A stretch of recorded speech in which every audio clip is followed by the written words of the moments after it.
There's no other industry in the world that uses more green energy than Bitcoin mining does.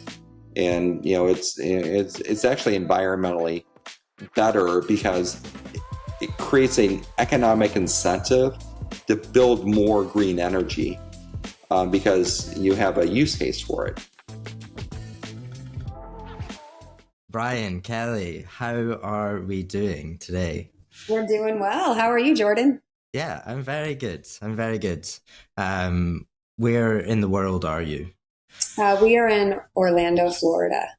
Oh, nice. What time are we at with you? 8:15 a.m. Okay, nice. Yeah. Thank you for coming on. I really appreciate it because I was part of a panel in London where God Bless Bitcoin premiered. And I got to sit down in the cinema and watch it, which was quite a nice experience. And now, because I believe it's been out for about 8 or 9 months. That's right. Film. Yeah, we launched it in June of last year. So at the Bitcoin conference. We are at 11 Nashville. Months. It was July. Yeah. We're at 10 months. Yep. 10 months. Yeah. How? Because I see that it's got like millions of views on YouTube. How is it? Did you expect it to have that reaction at this point? We actually came in with no expectations. We had no idea. Yeah. So, we did this to help educate the world about the moral and ethical aspects of Bitcoin. People talk about price all the time, and Bitcoin's more than price. It's freedom technology. It helps the world live a more life that's aligned with values that were written in sacred scripture thousands of years ago. And so we wanted to explore that story. Yeah, it's told in a really nice way and like format of doing it, and we'll get into all of that. But I also want to dig into like how and why it was made, because neither of you come from a filmmaking background, yet the film is like really well produced. Thank you. Yeah. So, the idea came about 4 years ago. I read a book called Thank God for Bitcoin, which explores the Christian views around Bitcoin. And I just got curious, and I was wondering what the other world's religions, kind of say about this too. And so I looked at, Judaism and Hindu and Muslim and Buddhist, information and sacred text. And then I was just satisfying my own curiosity. And then, I had this voice inside just telling me that, I need to tell the story, share this information with, what I just learned. And I've never written a book, never made a movie. And so we ended up hiring a Emmy-nominated filmmaker to help us tell this story. And that's how it all started.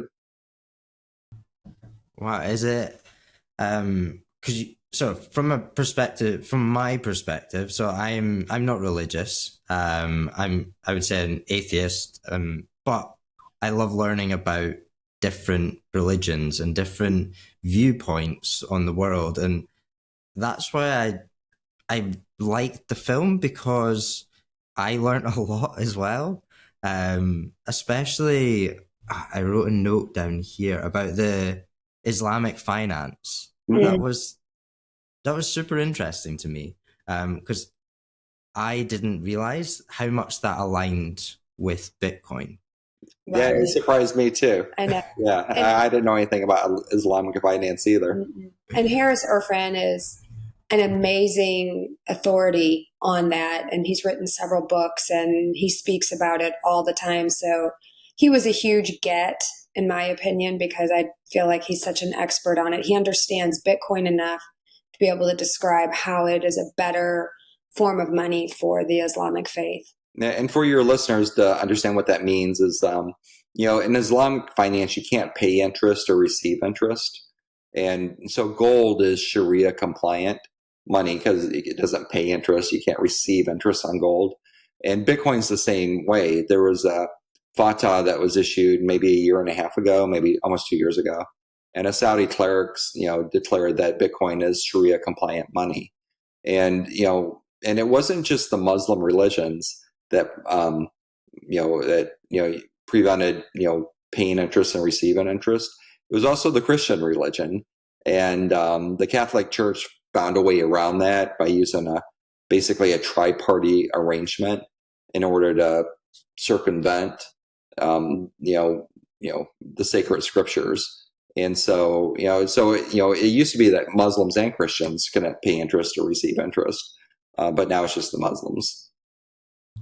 So, I wasn't just learning about Bitcoin, I was learning about religion as well. And I think this is why it was such a important, or I found it so it just hooked me, and and the level of production as well. And I was going through the film, and how you managed to get all of those speakers on the film, I have no idea. But I'd like to ask that question, because we were going through and Sailor pops up, and then Robert Kiyosaki pops up, Robert Kennedy Jr., Pomp, Tim Draper, it's just one after the other. How did you manage to get such a star-studded lineup? Well, I think that is a testament to the Bitcoin community and how they rally around projects to help spread the word that Bitcoin is hope.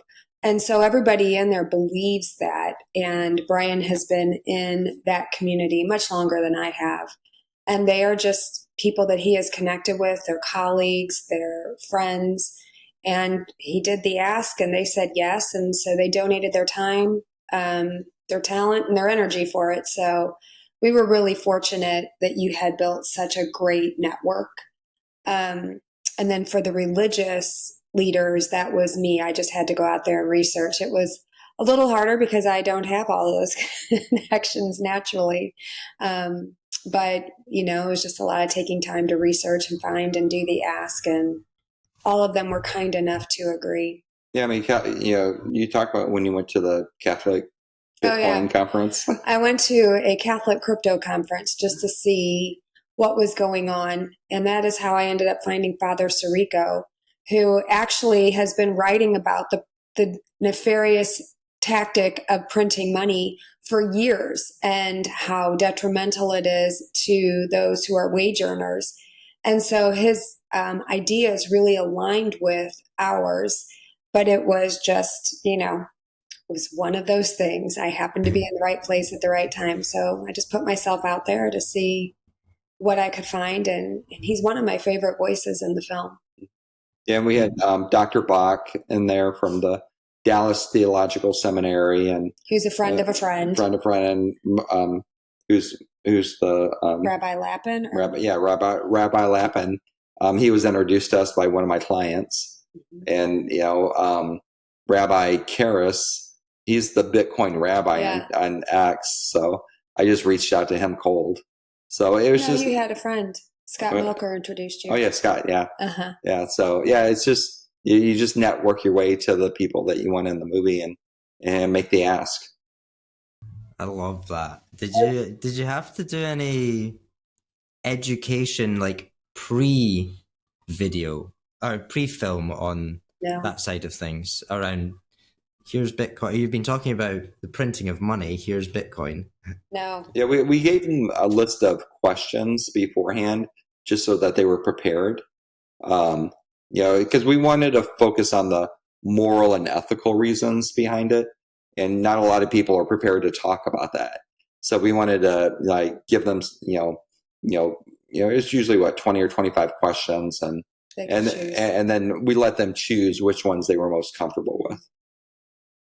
So for the religious leaders, not all of them understood Bitcoin. And so they would say, listen, here's what I can tell you about what our sacred texts say about how we are to interact using money and what is the purpose of it and where it falls short.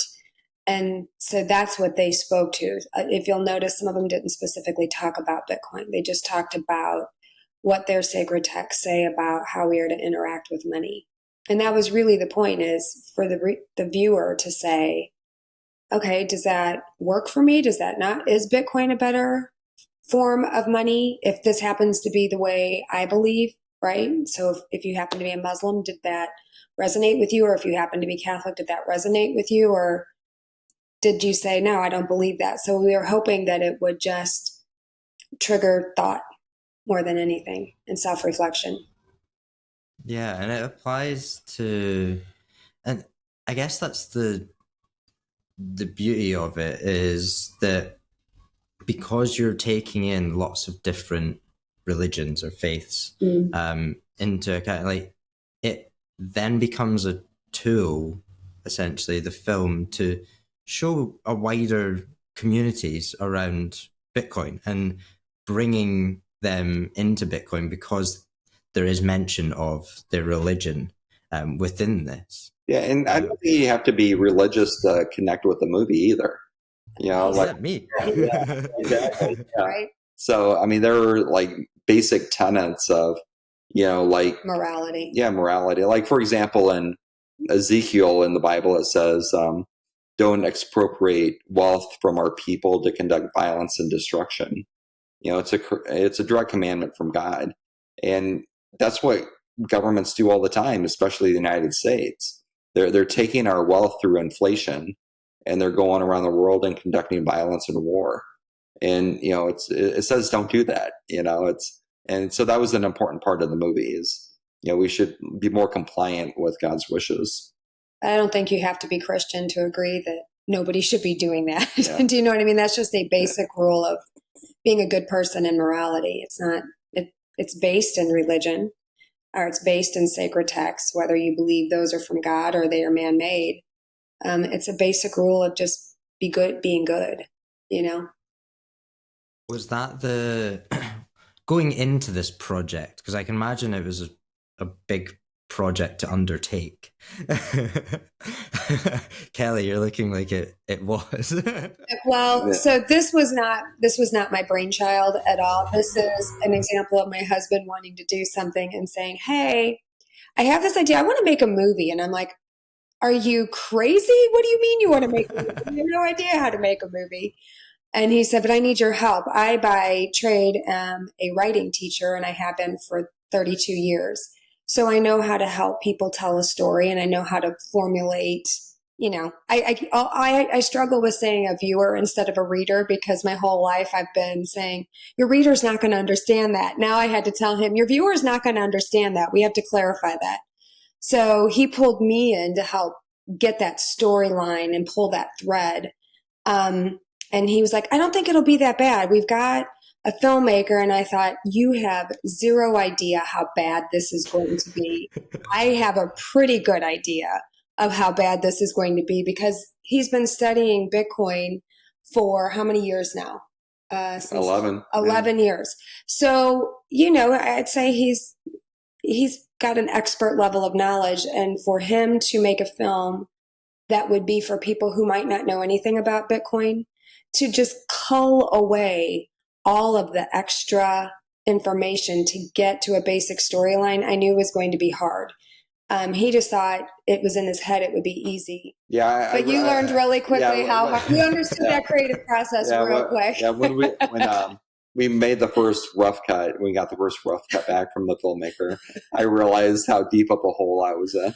So, it was bad. I was, And I kept saying, it'll be fine. Yeah. It'll be fine. So then and then he was gone for a weekend. I spent an entire weekend watching what we had and making my suggestions of how to cut and rearrange to get the story he wanted, so that when he came back, he could watch it in that order to see if that helped him feel a little better. And it did, but it took me probably 30 hours of work to get him to the point where he's like, "Oh, okay, there is something in there." He thought it was a complete waste. I'm like, no, it's in there. You have to cull away. Every good story comes from the editing, not from adding. Taking away is the clearest story. I can very much relate to you, Brian, on that front of when you go down the Bitcoin rabbit hole, it's just, there's so many avenues and you just want to tell that whole story all at once. But for someone, the viewer, getting that wave of 11 years of knowledge in an hour, just over an hour, is a little too overwhelming. So yeah, hat off to Kelly for managing to trim that out. Managing him. Hats off to Kelly for managing him. For managing. That's true. Jesus. I have 30 years of work or experience. I've been married a long time. So are you, Kelly, are you into Bitcoin, or was it quite nice? I'm not sure your level of involvement or knowledge on the Bitcoin side of things, but maybe having not gone down the rabbit hole as deep as Brian maybe really helped that process. I 100% believe that, because I do not go down the rabbit hole of Bitcoin, other than when he first brought the idea to me and said, hey, I want to sell my business and go all in on Bitcoin, developing Bitcoin companies. I was like, okay, excuse me. I don't know what you're talking about. We have 2 young kids. You're cuckoo nut. So I had to understand it well enough then to trust it. And I will say I generally trust you with financial. There were conditions. Let's just say there were conditions, as always. So I understand Bitcoin as an investment vehicle. I understand it as a savings vehicle. I understand how it works about as well as I understand how my refrigerator works, yet I trust that it'll keep my food cold. So I think it was a really great perspective to bring, because I'd be like, too deep. That's going to go over people's heads. If I don't understand it, nobody else is going to understand it. Or how to narrow it down and pull away all of the extra technical stuff so that people would understand it. Because you have to explain to them, what Bitcoin is, how it works. And so to try to get that little bit in there in a way that would help them understand why the printing of money is very different from Bitcoin. And that was the point, is to understand, how is fiat different from Bitcoin? How are they similar? How are they different? And so you had to give them a basic understanding. And I do think it was probably good that I wasn't an expert. I think 2 experts trying to make this film would have probably had a hard time connecting with the audience. I definitely think so. And I see it a lot in Bitcoin, is if you don't have that person that can bridge the 2 worlds, essentially, it is very difficult. And that's what I try and do with this podcast, essentially, is bringing some relatability to people that are wanting to understand Bitcoin a little bit more without it feeling like really scary. Right. Because that's a lot of, with anything Bitcoin, if you go really deep, or if a Bitcoin video is too technical, it just turns people off straight away. It's about knowing how to tell that story, essentially, and know who the audience is that you're trying to talk to. And I think in the video, you talk a lot to millennials. I know it's not necessarily for millennials, but was there a reason for framing it around that? Yeah, they're the ones that are hurt most by the money printer. So when you're older and you've accumulated savings and you own a home or you own stocks, as the governments dilute the money supply, those assets, the home prices and the stock prices, they go up in value. So they're not, older people aren't affected as much. But if you're younger and you're working for wages and you don't have assets, and and as the government prints more money, it dilutes your purchasing power, then all of a sudden the $1,000 you had in your savings account a couple of years ago only buys $500 worth of goods and services today. And so wage earners are the ones being hurt the most. And generally those are millennials and the younger generations. The older generations, they have their assets to offset the pain of inflation. So yeah, we wanted to focus on who is getting hurt the most by the money printer, and it's the wage earner. And honestly, when I was working with Natalie, as we were, getting her brought into the film, we were talking about why she's so passionate about Bitcoin, and she's a millennial. And it was exactly that. I cannot work enough hours to get ahead to be able to save for a house. And that's a dream of mine. And she said something that just shocked me. And she said, we are the first generation that will not be better off than our parents. And as an American, that's always the way we have thought, is that you're the next generation, you're going to work hard so the next generation can do better than you, and so on and so on. And everything is always growing. They are the first generation that is not growing. And something's wrong when that happens. And so I think that probably is why it resonates. I think Bitcoin resonates more with millennials probably than any other generation. Yeah. And starting with them on down. And if you look at the statistics that are out there, it's a record high of between 18 and 30-year-olds that are still living at home with their parents. So it's almost half. Half of 18 to 30-year-olds are still living at home. And when you dive into that, you're like, why are they still living at home? One of the major reasons is they can't afford to leave. They can't, and it says, in sacred scripture, you should leave your father and your mother and, go find a wife and be fruitful and multiply. And it's hard for younger people to do that because they just can't afford it. And it's, in my opinion, it's directly caused by, governments printing too much money and diluting the purchasing power. And they just can't, like Kelly said a while ago, they can't work enough hours to keep up.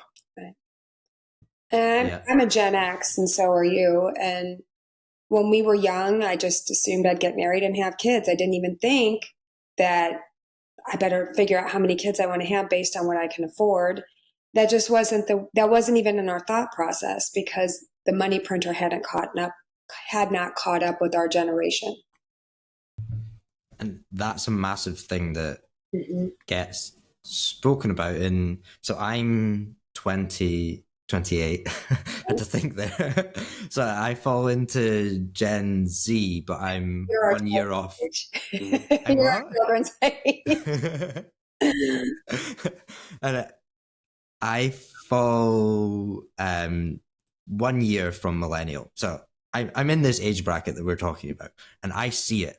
It's so obvious to me what is happening, but also when you're talking about the pain points of this generation, what they're feeling, I see that as well, because it is, we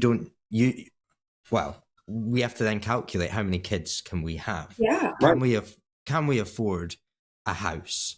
Is a house the best asset to be buying at the moment? Well, my opinion has changed on that. Mm-hmm.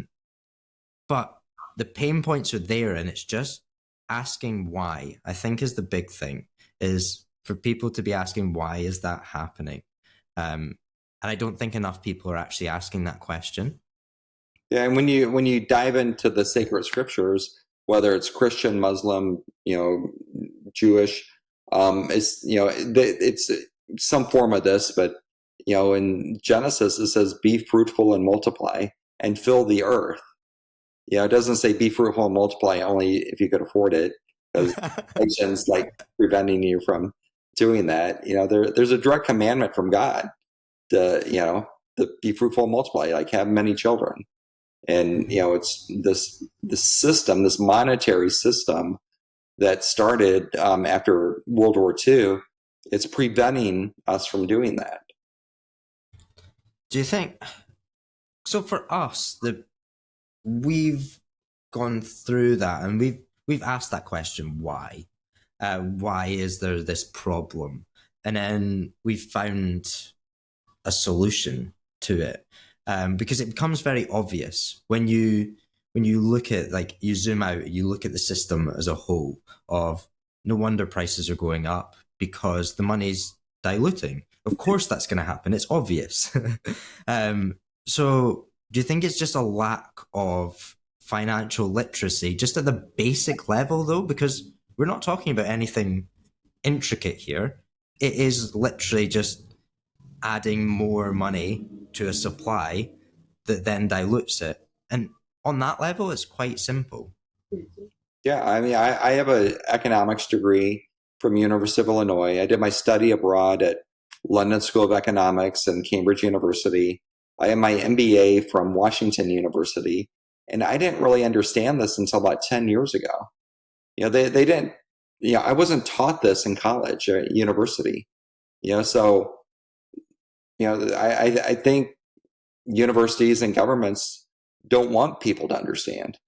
If they did, they would teach us this. And that's why we think it's so important that people watch the movie.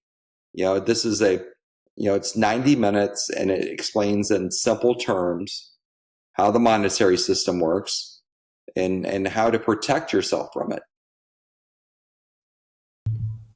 Yeah. And because you managed in the 90 minutes, you managed to pack in a lot of what's the problem. Yeah. But then the solution and throughout like the religious side of things, and like was 90 minutes did it start at 90 minutes or did you start at like 15 minutes and it's just slowly crept up? No, it was the exact opposite. The first rough cut was two and a half hours. Yeah. And we had Wow. to cut an hour out of it, which is hard. And what's hard is a lot of the interviews were with colleagues and friends, and they had such great things to say, but it didn't go with the thread. And you had to keep that thread really tight so that the viewer would be able to follow along. And you hated to cut. We all hate to cut, but he especially. No, when we interviewed like 60 people all over the world, we had about 70 or 80 hours of content. Right. And we'd take 70 or 80 hours and whittle it down to 90 minutes. And like Kelly said, only half of the people that we interviewed ended up being in the movie. Right. Wow. I didn't realize that. Yeah. Yeah, that's hard. That's really hard, actually. Yeah. Something that's really important too. We haven't talked about this very much, but if you go to, Apple, if you have an Apple product, you go to Apple TV, you could, not only is the movie there, but we have what's called God Bless Bitcoin Layer 2. And we put up 27 of the interviews. Full interviews that we did. So there's an extra 16 hours of content. If you want to take a deeper dive into the movie, you could watch the raw interviews on Apple products. Oh, wow. Yeah. I did not realize that. Yeah. Yeah, okay. So that content's still available for people to watch, but it just didn't make... Yeah, it's only on Apple, though. Only on Apple. Yeah. Wow. You managed to get it on Apple, too. Yeah, we were excited about that. Yeah. Okay, I'm going to switch to the UK a little bit here around the... So I was on the panel at the London premiere, and there was a survey done, and the survey shocked me. So it was done with 2,000 British adults just to understand their attitudes towards the current climate, the economic climate. And these were some of the results. I don't remember them off the top of my head, so I'm going to have to look at them.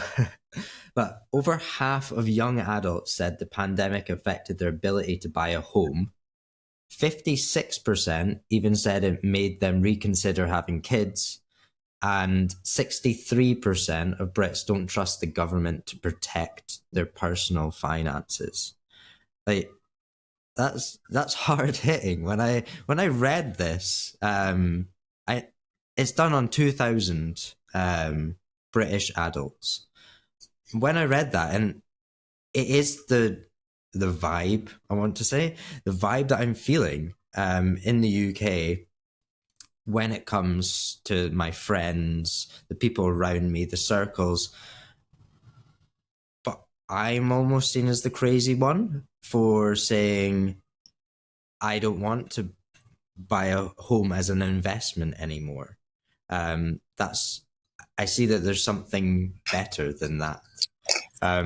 So just hearing those, and I know you've seen the survey results before, were you surprised at like how how bleak the mood is in the UK? Or do you think it's just this is the global, because it is a fiat system as a whole? Were you surprised with that? I'm not. We were traveling over to Cambridge University, 3 years ago? You were getting ready to do some teaching. And we landed at Gatwick. And as we were headed back home, we were back at Gatwick, and one of the guys who was handling all the luggage, right? British man working, he was probably my age, probably in his 50s. And he was complaining about the price of a pint, that it's gotten so expensive he can't even go out for a pint after work the way he would want to. And we just looked at each other and said, and so it begins, right? Once it starts hitting the wage earner that they can't do basic things like buy a pint, you know that people are starting to feel the effects of the money printer. And I think post-COVID exacerbated that because of the amount of money governments were printing everywhere because they had shut down the world. And I think that exacerbated how quickly people began to feel it. Before it was a slow trickle, and then they turned on full faucets. And I think that is probably why. So it doesn't surprise me that people feel bleak. It doesn't surprise me that they don't trust government anymore. With things like this podcast that you're doing and social media and all of the content that is available out there, I think we're starting to see different sides I think we're starting to see the other side of the veil, which has been sort of kept from us for years. So it doesn't surprise me. Yeah, and it's just that people are noticing it. So here's a little history. So in 757, the British pound was invented. And what a British pound was, it was 16 ounces of silver divisible into 240 shillings. Okay, so 16 ounces of silver was a British pound. 600 years later, in the 1300s, there was only 8 ounces of silver in a British pound. So they were putting in cheaper metals in there, tin and other metals, right? They diluted the money half by half over 600 years. Over 600 years, people don't notice that, right? If you lose half of your purchasing power. But during COVID, over the last 6 years, the US government printed 40% more US dollars than were ever in existence before. So they diluted the monetary system, the US dollar, by 40% over, like, it was basically a 4 or 5 year period. And we notice it, right? It's not spread out over 600 years. And so, and that's why, people at the airport, they can't afford to go get a beer after work, or they can't afford a house. They can't afford a second kid. It's just, it takes twice as much money to buy the same thing as it did 6 years ago. That's so British that you that you said that the how we measure it, or how people measure it, is the cost of a pint, and it's so true. Yeah, right. We just noticed it. I didn't make that up. I saw that happen, and we looked at each other. We were like, "Oh my gosh, it's happening." And that is how, sadly, that is how we calculate it. Americans are the same. We just call it a beer. Because it is, because now I pay £7 to £7.50 for a pint in London, which is it's crazy, but it's not at the same time, because it's to be expected. Because of course that's going to happen. When I was at university, 1988. Okay, that's a lot of years ago. Yeah, I mean, it was like a pound for a pint. Oh wow! Like, I remember going to the pubs, the Frog and Frickin', and That's so flipping funny. out a pound to get a pint, Oh, wow. Yeah, and that's even back in the day when people used. I don't want to say back in the day, sorry. I didn't mean to say Okay. that. Tell me we're I'm back in old, the day. yeah. That's before you. I'm referring to back in the day of even like 10 years ago when people actually used coins as well.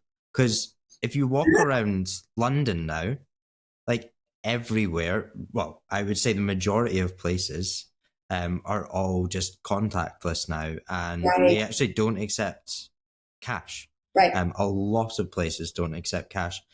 I don't carry a wallet with me.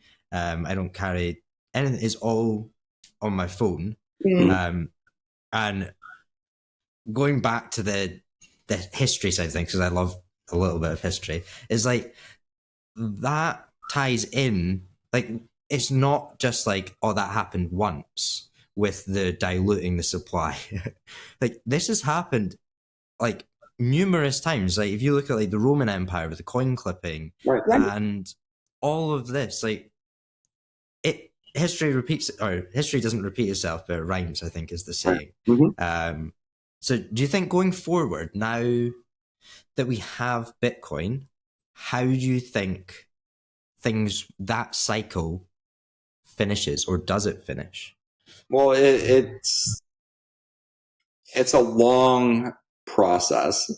It's not going to happen overnight. It's not going to happen in 5 years or 10 years. But over the next 20, 30, 40, 50 years, we as humans will opt out of the fiat system and opt into hard money again. So if you look at throughout human history, 10,000 years ago, we used like shells and salt and like stones as money. And then about 3,000 years ago, we started using gold and silver because it was better money. No one forced us to go from stones to gold. It was just better. We opted into it. And we used gold and silver for 3,000 years until 1971. And in 1971, President Nixon took the US off the gold standard, and then every country after that followed along.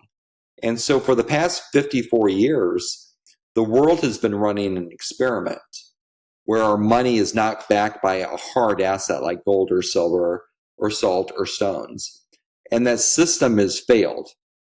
And just most people don't recognize it yet. So as people recognize the failure of the fiat system, we as humans will just opt in to hard money again. And so the choice is either we go back to gold and silver, or we go to the digital version of gold, which is Bitcoin. And Bitcoin has strategic advantages because it's more portable than real gold. It's more divisible than physical gold. It's more verifiable than physical gold. It's hard to verify real gold, right? Bitcoin is easy to verify. And so because Bitcoin is better than physical gold, in my opinion, we opt into Bitcoin and we'll be on a Bitcoin standard for thousands of years. But, between now and then, it's going to take 20 to 50 years for most humans to understand that. And right now, only about 1% of the world understands that. It's quite crazy that it's only 1%, but it does feel that for me, like the tides are almost changing with Bitcoin. Like, for you guys in America, yeah, they have changed massively, but the UK, not so much. But we lag behind. We will catch up. And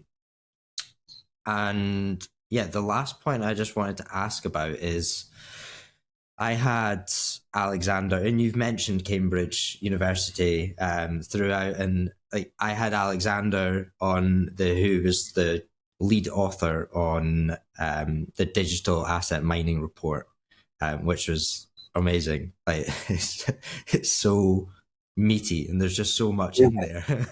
Yeah, 150 pages of meat. Yeah, and I'm so he sent he sent it to me before, like a couple days before it was published. He was like, "Yeah, you're going to need a few days to read this." But yeah, what was your involvement? Because I believe that you had some involvement in that. Yeah, I'm a contributor to the paper. So, yeah. You know, I guess it was 4, maybe 5 years ago, they came out with their, and this was Alex, this was another person at Cambridge, came out with a mining report. And it had information in there that, in my opinion, wasn't 100% accurate. And this is where a lot of the information, like all the, I call it FUD, the fear, uncertainty, and doubt, came out about how Bitcoin was going to use up all the world's energy and it wasn't environmentally friendly. It came from that original report like 4 or 5 years ago.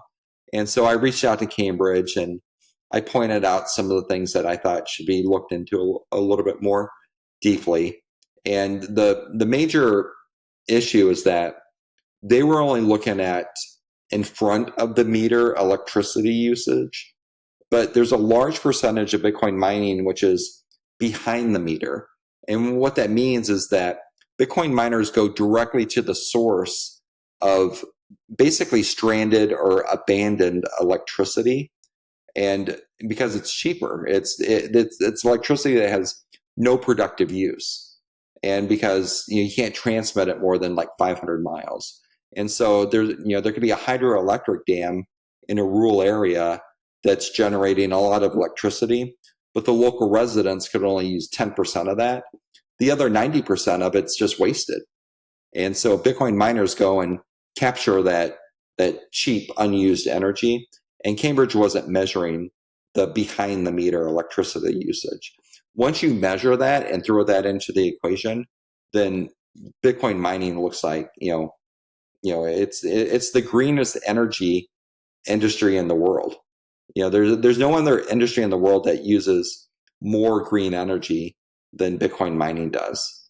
And it's actually environmentally better because it creates an economic incentive to build more green energy because you have a use case for it. So and you could throttle the green energy production based on peak times. So if there's a peak demand, the Bitcoin miners could throttle back their usage to allow the consumers to use more electricity. And when that peak, when they get past the peak, then they could throttle back up. We call Bitcoin miners the guardian of the grid. And thank you for that, like contributing to that, because I know that a lot of people weren't happy with that first report. And yeah, I'm good. I'm friends with Eric at Gridless, and the work that he's doing, and one of my favorite companies in Bitcoin, Gridless. So he's been on the show. But so, God bless Bitcoin. Where's the best place for people to watch and actually go, because they've heard the people behind it now, and there'll be a lot of people that's like, okay, I want to go and watch this. Yeah. Where's the best place? Yeah, so we dubbed it in 7 different languages besides English. Oh, I didn't realize that. The best place to go is go to our website, and you could find all the dubbed versions there. So, we have it in English, but we also have it in Hindi, Mandarin, Russian, Portuguese, French, and Spanish. Oh, wow. Okay. You can watch it for free there. Yeah, it's free. Right? Yeah. So it's a free movie. And you just go to godblessbitcoin.com and you can choose what language you want to watch it in. This is my last question. Was it always going to be free, the movie? I think we went back and forth on it, but it really is a gift from the Bitcoin community to everyone. It's just an educational tool, and we believe education should be free, that you shouldn't have to pay to understand. And so I think probably we always knew it should be free, but then making that final decision came. Yeah, we had people telling us that if you make it free, people won't watch it because they won't think it has any value. Mm-hmm. And I was like, and that always like it just didn't it didn't sit well with either of us. Yeah, I We was were like, but what? we Yeah. you know, this is a group thing and we think it should be. So guess what? It was. Well, thank you both for going through that process and actually making it digestible as well. And like, for anyone coming in that's fairly new to Bitcoin, it's a great resource for them to actually figure out the problem solution. Yeah. So yeah, thank you both so much, and thank you for coming on as well. Yeah, and I just want to point out one thing: it's not 100% free. You know, the ask is that if you like the movie, we ask you to share it with people. So, you know, it's maybe there's a little cost of share. Yeah. Not a dollar cost, but a time cost. Yeah. Time cost. Yeah. Time cost average. Time cost of Bitcoin. Amazing, guys. Thank you for coming on.